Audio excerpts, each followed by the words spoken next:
Women just don't think strategically, Director Hamilton said, his voice echoing through the conference room as he shook hands with Tyler Mason. That's why we need leaders like you driving our merchandising initiatives. I sat there, stunned, watching my male coworker bask in the glory of presenting my merchandising strategy as his own. The same strategy that had increased our regional sales by 20% over the past quarter. The same strategy I had spent months developing, analyzing consumer behavior patterns, and testing in 3 different markets. My face burned with a mixture of rage and disbelief, but I forced myself to maintain a professional smile. My name is Simone Briggs, and I'm 31 years old. For the past 4 years, I've worked as a merchandising analyst for Gravora Group, one of the largest retail chains in the Southeast. I graduated with honors from Auburn University with a degree in business analytics, and I've always prided myself on my ability to spot market trends before they explode. My cubicle walls were covered with charts, graphs, and consumer data that most people found mind-numbingly boring, but to me, they told stories of opportunity and growth. The irony wasn't lost on me that I was sitting in a conference room in Birmingham, Alabama, watching my career ambitions crumble while Tyler received a promotion that should have been mine. The presentation he had just delivered was flawless, because I had written every single slide, analyzed every data point, and created every recommendation. When our department head had asked for volunteers to develop a new merchandising approach for the upcoming holiday season, I had jumped at the chance. I knew this was my opportunity to prove I was ready for the senior analyst position that had been dangling in front of me for months. Tyler had approached me 3 weeks ago, asking if he could collaborate on the project. I thought he was genuinely interested in learning from my research methods, so I shared everything with him: my consumer surveys, my competitor analysis, my pricing strategies, even my presentation template. He said he wanted to understand my process so he could contribute meaningfully to the project. I was naive enough to believe him. As I watched Director Hamilton announce Tyler's immediate promotion to Senior Merchandising Manager, I felt something cold settle in my chest. This wasn't just about a stolen presentation or a missed promotion. This was about a pattern I had noticed but tried to ignore. The way my ideas somehow became team efforts when they succeeded, but remained solely mine when they needed refinement. The way my contributions were praised in private but rarely acknowledged in public forums. The way promising projects were mysteriously reassigned to male colleagues when they showed real potential. The meeting concluded with enthusiastic congratulations for Tyler, and I knew that speaking up now would only make me look like a sore loser. Growing up in a small town outside Mobile, I learned early that hard work and intelligence would be my tickets to success. My father worked 2 jobs to put me through college, and my mother constantly reminded me that I would need to work twice as hard as men to get half the recognition. I thought she was being overly pessimistic, but sitting in that conference room, I realized she had been preparing me for this exact moment. My relationship with Tyler had always been complicated.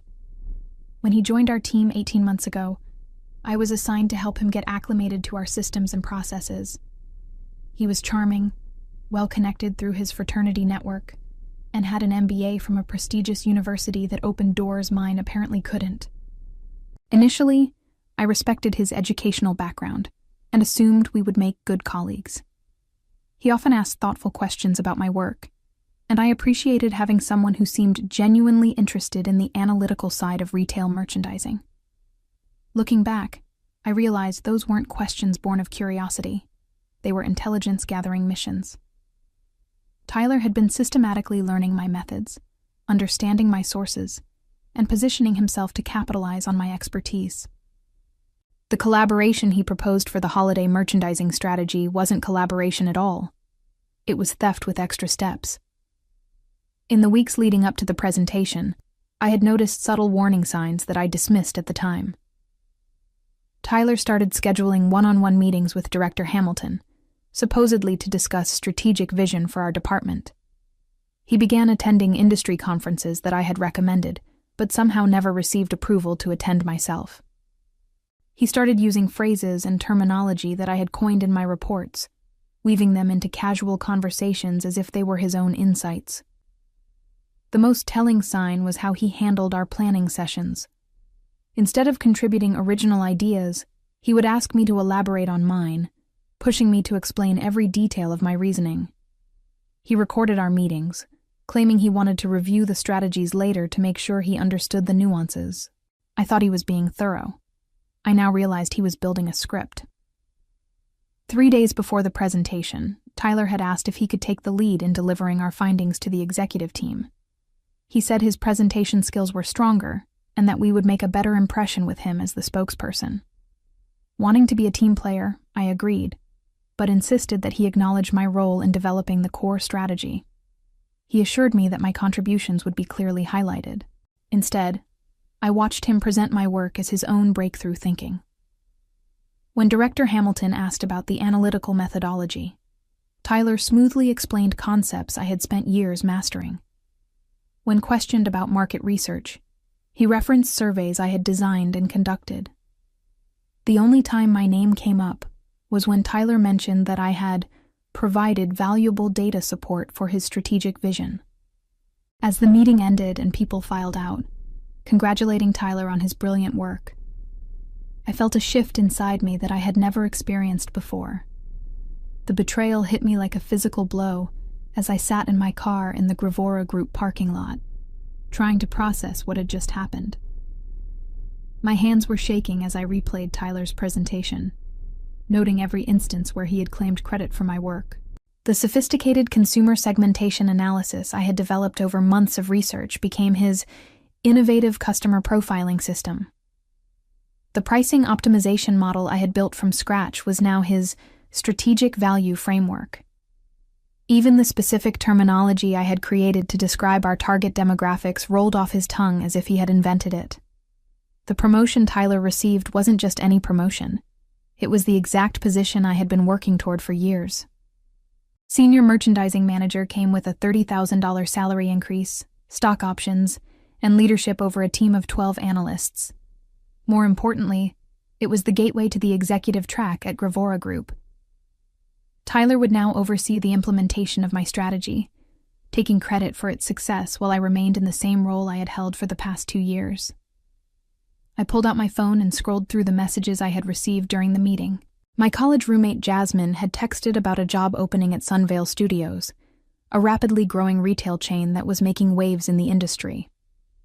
3 months ago, I would have dismissed the idea of leaving Gravora Group. But sitting in that parking lot, I realized I had nothing left to lose here. The next morning, I arrived at work early and found Tyler already in his new corner office, speaking loudly on the phone about his merchandising breakthrough. He caught my eye through the glass wall and gave me a thumbs up, as if we shared some inside joke. The casualness of his gesture made my blood boil. He actually seemed to believe that I would be happy to see him succeed with my work. During our departmental meeting that afternoon, Director Hamilton outlined Tyler's new responsibilities and praised his strategic thinking capabilities. He announced that Tyler would be presenting our holiday merchandising plan to the board of directors next month, a presentation that would essentially be my work being showcased at the highest levels of the company. Hamilton then turned to me and said, "Simone, I know you're disappointed not to get the promotion, but I hope you'll support Tyler in his new role.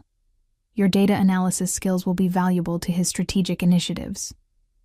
The condescending tone in his voice was unmistakable. I was being relegated to the role of Tyler's analytical assistant, supporting his strategic initiatives with my data analysis skills. The message was clear. I was valuable enough to do the work, but not valuable enough to receive credit for it. That evening, I submitted my application to Sunvale Studios, along with a portfolio that included detailed documentation of every project I had worked on at Gravora Group. I was careful to include only work that was definitively mine, but the portfolio clearly demonstrated the depth of my strategic thinking and analytical capabilities. 2 days later, I received a call requesting an interview. The call from Sunvale Studios came on a Thursday morning while I was reviewing quarterly sales reports in my cubicle. The voice on the other end belonged to Director Margaret Foster, head of merchandising strategy for the fastest-growing retail chain in the Southeast. Her tone was professional, but warm, as she explained that my application had caught their attention. Your portfolio demonstrates exactly the kind of innovative thinking we're looking for, she said. Would you be available for an interview next week? I glanced around the office, where Tyler was holding court in the break room, regaling a group of colleagues with stories about his strategic breakthrough and his plans for transforming our merchandising approach. The irony was painful. He was literally describing my work to people who had watched me develop it over months. I would be very interested, I replied, keeping my voice low. When would be convenient? We scheduled the interview for the following Tuesday. As I hung up, I felt a surge of excitement mixed with nervousness. Sunvale Studios had been on my radar for months as a company that was disrupting traditional retail with data-driven strategies and innovative customer experiences. Their corporate culture emphasized analytical thinking and rewarded employees who could back up creative ideas with solid research, exactly the kind of environment where my skills would be valued. Over the weekend, I prepared for the interview with the same meticulous attention to detail I brought to my merchandising analysis. I researched Sunvale's recent expansion strategies, analyzed their competitor landscape, and developed preliminary insights about their market positioning. I even created a sample merchandising plan tailored to their brand identity, demonstrating how my analytical approach could drive growth in their target demographics. The interview took place at Sunvale's regional headquarters, a modern glass building that felt worlds apart from Gravora Group's outdated corporate complex. Director Foster met me in the lobby, and I was immediately struck by her directness and intelligence. Unlike the meetings at Gravora Group, where presentations often devolved into political maneuvering, our conversation focused entirely on strategy, data, and results. I'm particularly interested in your consumer segmentation methodology, Director Foster said, reviewing my portfolio. The depth of analysis here suggests you understand not just what customers are buying, but why they're making those choices. I walked her through my approach, explaining how I combined traditional demographic data with behavioral analytics to create detailed customer profiles. As I spoke, I could see her genuine engagement with the concepts. She asked follow-up questions that demonstrated she understood the complexity of what I was describing. At Gravora Group, this kind of analysis led to a 20% increase in regional sales, I explained. But I believe the methodology could be even more effective with a company that's willing to move quickly on insights. Director Foster smiled. That's exactly what we need. We're expanding into 3 new markets over the next 6 months, and we need someone who can develop merchandising strategies that will give us a competitive advantage from day one. The conversation continued for nearly 2 hours, covering everything from inventory optimization to seasonal forecasting. By the end, I knew this was where I belonged. Director Foster concluded the meeting by explaining their compensation package, which included a base salary that was $25,000 higher than my current position at Gravora Group, plus performance bonuses tied directly to measurable results. I'll be honest with you, Simone, she said as we shook hands. We've been watching Gravora Group's recent performance, and we're impressed by the strategic initiatives coming out of their merchandising department. We want that kind of thinking on our team. As I drove back to Birmingham, I reflected on the irony of her comment. Sunvale Studios was interested in hiring me because of work that Tyler was now taking credit for at Gravora Group. They had been monitoring the industry impact of strategies I had developed, and they wanted to bring that expertise in-house. The thought of Tyler unknowingly helping me land a better job brought the first genuine smile I had felt in weeks. 3 days after my interview, Director Foster called with an offer that exceeded my expectations. The position was Senior Strategic Analyst, with a direct reporting line to the executive team and responsibility for merchandising strategy across all Sunvale Studios locations. The salary was $30,000 higher than my current position, and the benefits package included stock options that could prove extremely valuable as the company continued its rapid expansion. We're prepared to offer you the position immediately, Director Foster said. When would you be able to start? I asked for the weekend to consider the offer, though I had already made up my mind. This was my opportunity to escape the toxic environment at Gravora Group and join a company that would value my contributions. More importantly, It was a chance to prove that my success hadn't been a fluke or the result of luck. It was the product of genuine strategic thinking and analytical expertise. On Monday morning, I submitted my resignation letter to Director Hamilton. His reaction was exactly what I expected.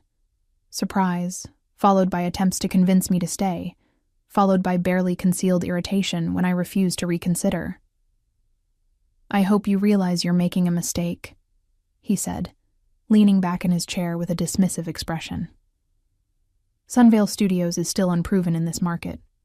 You're leaving a stable position for an uncertain future." "I appreciate your concern," I replied, maintaining professional composure despite wanting to point out that my stable position had become untenable the moment he promoted Tyler for stealing my work. "But I believe this opportunity aligns better with my career goals."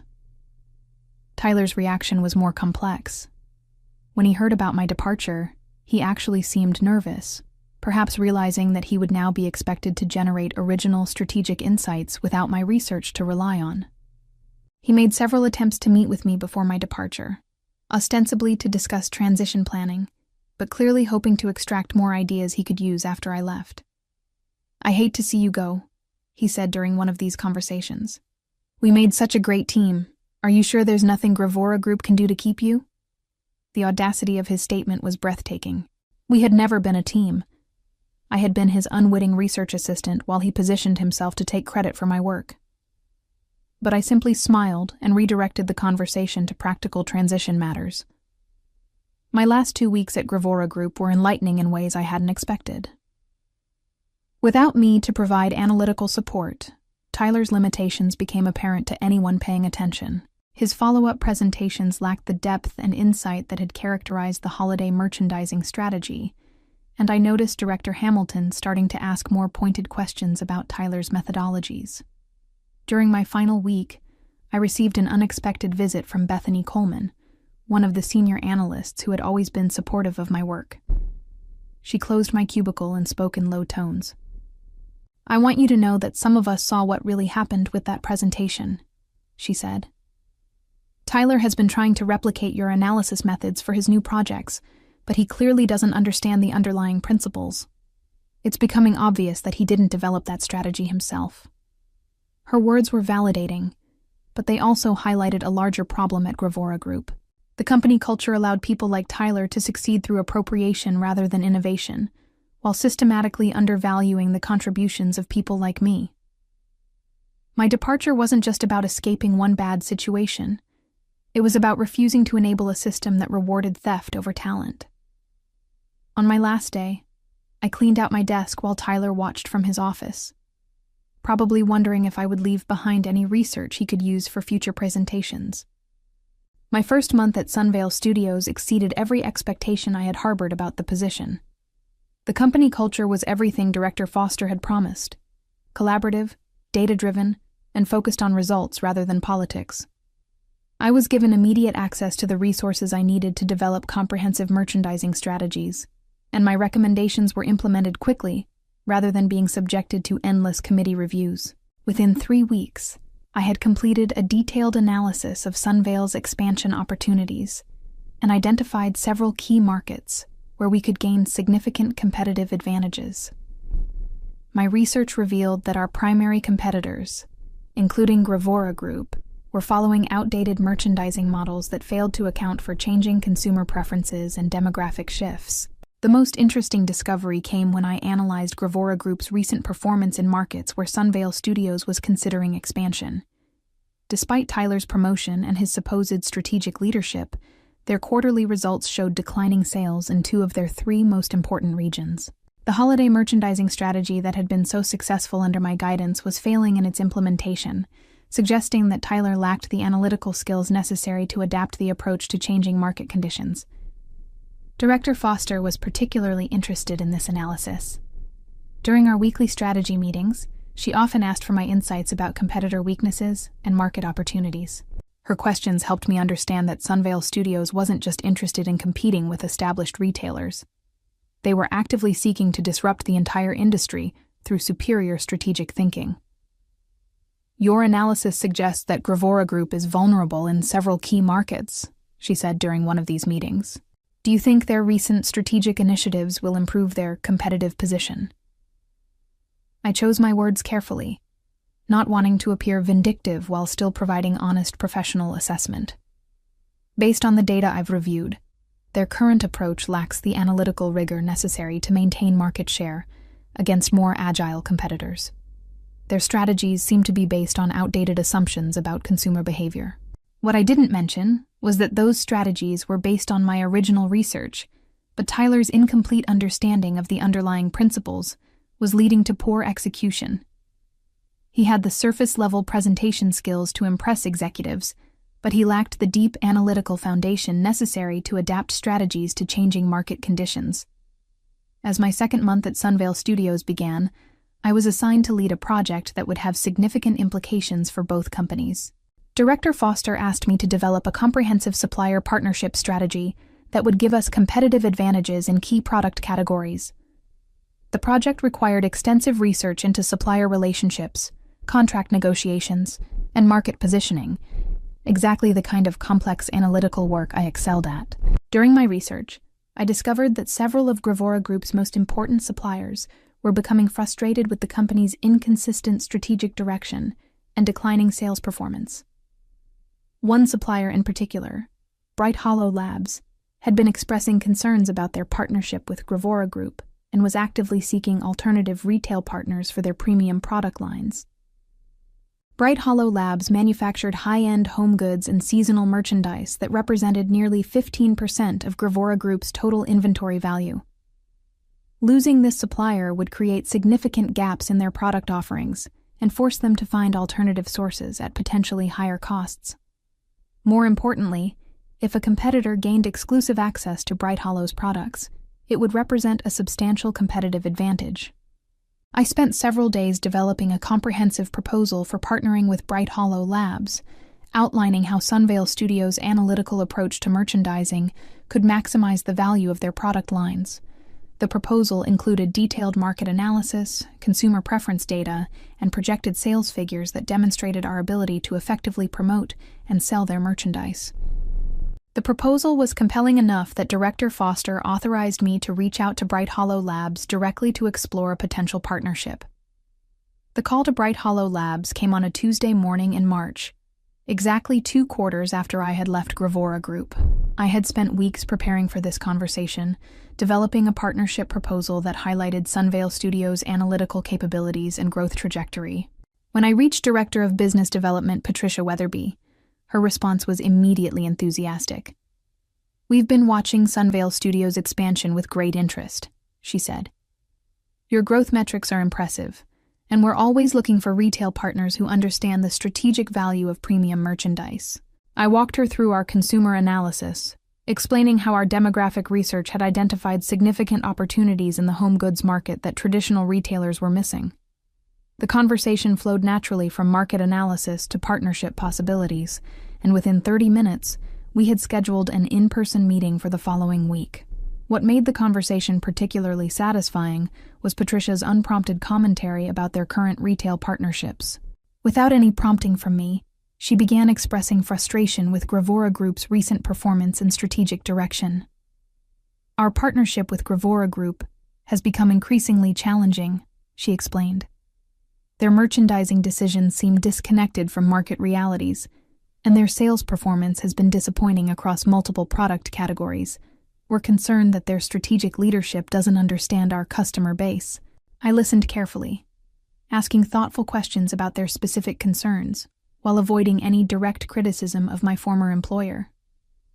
Instead, I focused on how Sunvale Studios' approach differed from traditional retail strategies, emphasizing our data-driven decision-making and customer-focused merchandising.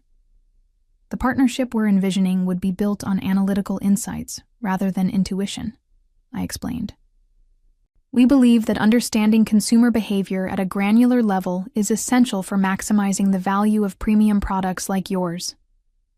Patricia's enthusiasm was evident as we discussed potential collaboration models. By the end of the call, she had committed to presenting our proposal to Bright Hollow's executive team and expressed optimism about moving forward quickly.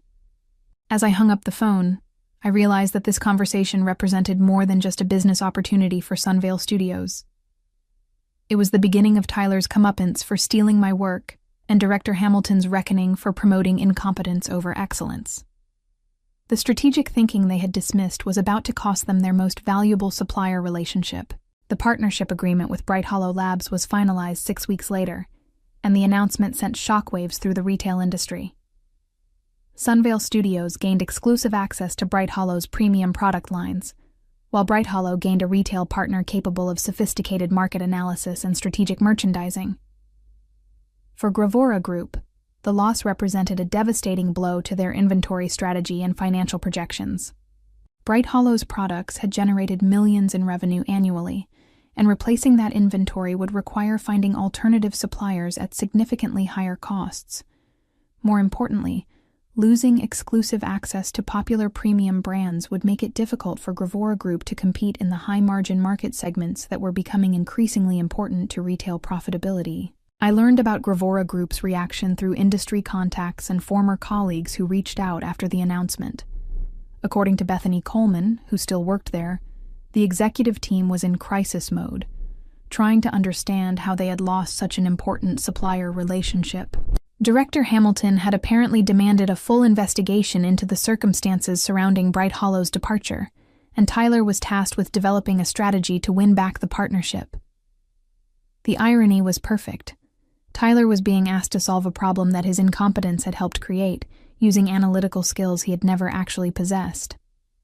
"The whole situation is a disaster," Bethany told me during a coffee meeting. "Tyler keeps presenting these elaborate plans to win back suppliers, but they're all surface-level presentations without any real analytical foundation. It's becoming obvious to everyone that he doesn't understand the strategic principles he claims to have developed." Meanwhile, at Sunvale Studios, the Bright Hollow partnership was generating immediate results. Our first quarter with their products exceeded projections by 18%, validating both our consumer analysis and our merchandising strategies. Director Foster was so pleased with the results that she authorized expansion of my team and increased my budget for supplier development initiatives. The success was professionally satisfying, but the personal vindication was even sweeter. Every percentage point of growth represented proof that my analytical methods were sound and my strategic thinking was valuable. Tyler might have received credit for my work at Gravora Group, but the results spoke for themselves about who truly understood retail merchandising strategy. As I reflected on the transformation of my career over the past 8 months, I realized that Tyler's betrayal had ultimately been a gift. His theft had forced me to leave a toxic environment and find a company that valued my contributions.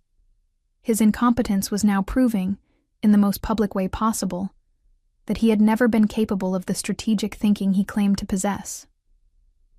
Looking ahead, I knew this was just the beginning of both my success at Sunvale Studios and the challenges facing Tyler and Director Hamilton at Gravora Group. They had chosen politics over performance, and the market was about to teach them the true cost of that decision. In the end, talent had won over theft, and strategic thinking had triumphed over superficial charm, exactly as it should be in any industry that rewards actual competence.